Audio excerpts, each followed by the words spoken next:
Hey, what's going on? Zach D Productions here, and I am here for a list video for you guys. So for this list, I'll be going over, in my opinion, some of the best rock and metal albums of the year 1983. Now, just going by this list, 1983 looked like it was a pretty solid year for music. So I'll be going over 7 albums for this list. And this list is in no particular order, by the way, so just keep that in mind. So let's go ahead and get started. So I think the first one we'll get to is from Genesis, and that would be their self-titled album. And pretty good album, I'd say. Maybe even the best of their 80s work. I don't know. My ranking for the Genesis albums does change a lot, especially during this point, because I think most of Genesis's albums are very strong. Even the stuff that they've released in the 80s, which I know that a lot of fans like to crap on, but you know what? I actually like 80s era Genesis. Yes, it's more accessible. Yes, it's more poppy. Yes, it's more mainstream sounding and very radio friendly, or whatever it is you want to say about it. It's still solid music, I think. Still very good. I mean, you have That's All, which is probably one of the biggest songs that they've done at this point in the 80s. It's a great song and probably one of my favorites on here. I know that some people have said that that song would work better as a Phil Collins solo track, which, I mean, yeah, you could make that argument, but good music is good music. I mean, I'm looking at the music objectively, and I think it's a really great track.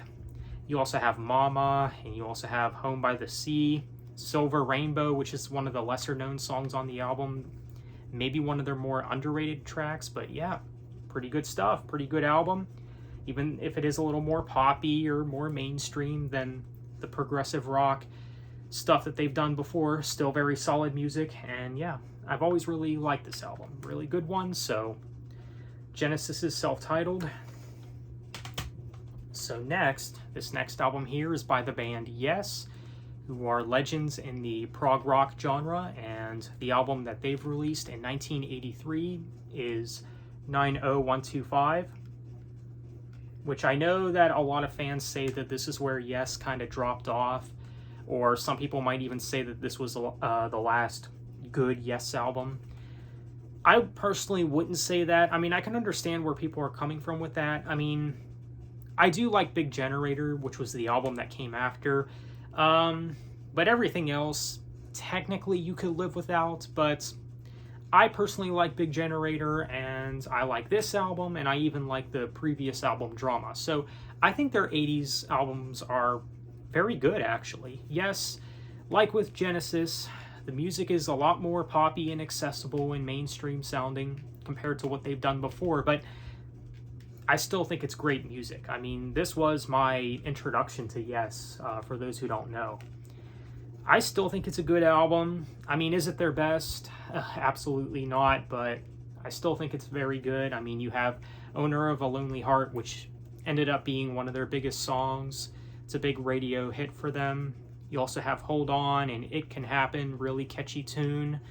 Changes, which is probably my favorite on the album. And you also have Leave It, Our Song, and City of Love, also pretty good songs, but yeah. So Yes's album, 90125, really good one. And if you didn't like it at first, definitely give it another chance. It's actually a solid album.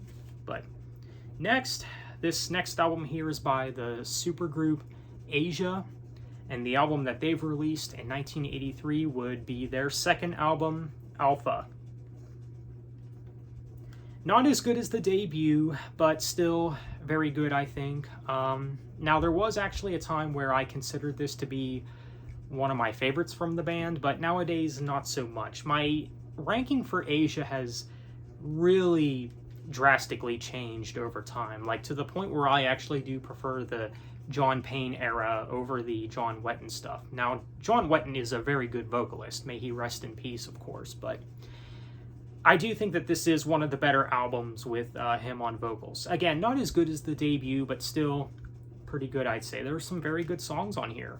I mean, if you like the 80s eras of Genesis or Yes, I'd say definitely give Asia a try. But yeah, some really good songs on here, like Don't Cry, which is very mainstream, and it's a very fun song. And you also have The Smile Has Left Your Eyes, which is really reliant on the melody, really good one. You also have Eye to Eye, which I think is kind of underrated, one of the lesser known songs from Asia, especially during this time. And you have Open Your Eyes, which is honestly probably my favorite song on the entire album. And yeah, just a great song that has some intriguing melodies and everything like that. Just a really great track. But yeah, Alpha by Asia, really good one. Again, I wouldn't consider it their best by any means, but still pretty good album for what it is. Okay, so the next album up is by the band Def Leppard. Of course, legends in hard rock. You know, I don't know what you want to call them. I've heard the argument that they're heavy metal, but I'm not so sure. I've always put them in the rock genre. But anyways, the album that they've released in 1983 is Pyromania, which is often considered one of their best, and in my opinion, I think it is their best album. Honestly, I don't think you can go wrong with any of the songs on this album. I mean, of course, you have some of the big hits from the band like Photograph and Rock of Ages, and Folan as well. Folan is definitely one of my favorite Def Leppard songs. You also have other great tracks on here like Stage Fright and Too Late for Love, Coming Under Fire, which is one of the lesser known songs on the album, but it's always been one of my favorites on the album, to be honest. But yeah, just really good and fun 80s hard rock, just really good stuff. Really good album for sure. So Def Leppard's Pyromania, easily one of their best albums, and I think that this was at Def Leppard's peak. I mean, I don't think they'll ever get much better than this. So Pyromania by Def Leppard, definitely a great album. Okay, so now we get to an album on this list that I feel might be a little more on the controversial side. Some people might not agree with this album being anywhere close to one of the best on the list, but I mean, if you wanted to say that this would be at least good enough to be an honorable mention, understandable. But I threw it on the list because what the heck, right?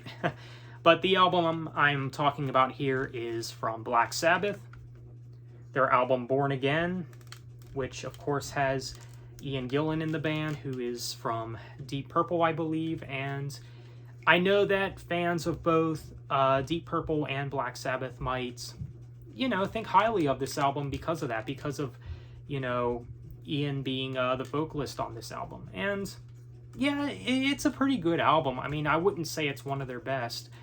I mean, to be honest, like if I were to rank Sabbath's albums, it would probably be somewhere closer to the bottom half of the ranking. But even in saying that, I still think it's a good album, and it's not their absolute worst album. I think that they've done worse than this, you know, like Forbidden, for example, which I think is probably Black Sabbath's worst album. But this album, not as bad as many people say. Now, yes, I do understand the complaints with the production on the album. The production does sound like it's kind of a mess, but still, even in saying that, it's not all bad. I mean, you have songs on here like Trashed and Disturbing the Priest, the title track, but yeah, some pretty good stuff on this album, but all in all, definitely not one of their best. So Born Again by Black Sabbath, I'd say it's a good album, but not a great album. You know, they've done better than this, but at the same time, it could be worse. So Born Again by Black Sabbath.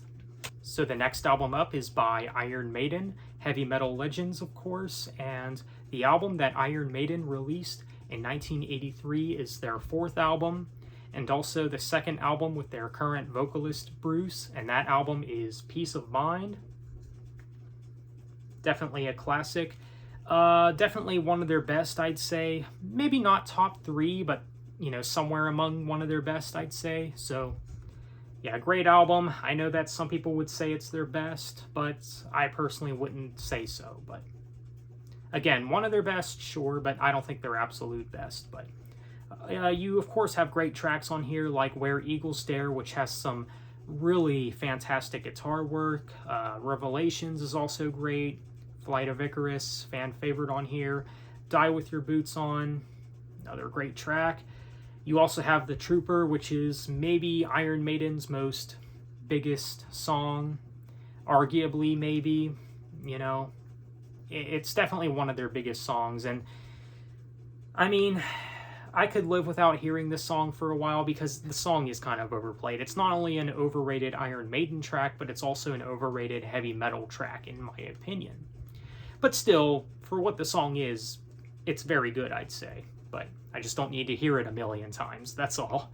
And you also have the closing track, To Tame a Land, which is also a pretty good song. So there you have it, Peace of Mind by Iron Maiden, definitely a classic and one of their best, I'd say. Great album. So the last album here is by Metallica, a legendary thrash metal band, and they're probably the biggest heavy metal band of all time. They're definitely the metal band that I think has sold the most records. Yeah, they're just very huge and very successful, and you know, even if you're not into metal, you like Metallica, right? So, the album that Metallica released in 1983 is, of course, their debut album, Kill 'Em All. I'd say it's probably among one of their best. I wouldn't say it's in the top 3, but one of their best, sure. Definitely more raw, not as accessible as the stuff that they would do afterwards, but still very good sounding thrash. I mean, you of course have Hit the Lights, The Four Horsemen, Jump in the Fire, Whiplash, and you also have No Remorse, which I think is one of Metallica's most underrated songs. You have Seek and Destroy, which is one of their big hits. This song I don't think will ever leave their set list either. When I saw Metallica, they did play this song live, which was very cool. So yeah, lots to like with this album, a lot of really great tracks. So Kill 'Em All by Metallica. Really good one, so let me know what you think. Do you agree with my choices for this list? What albums are your favorites of the year 1983? Feel free to let me know. So on that note, thanks for watching and have a good one.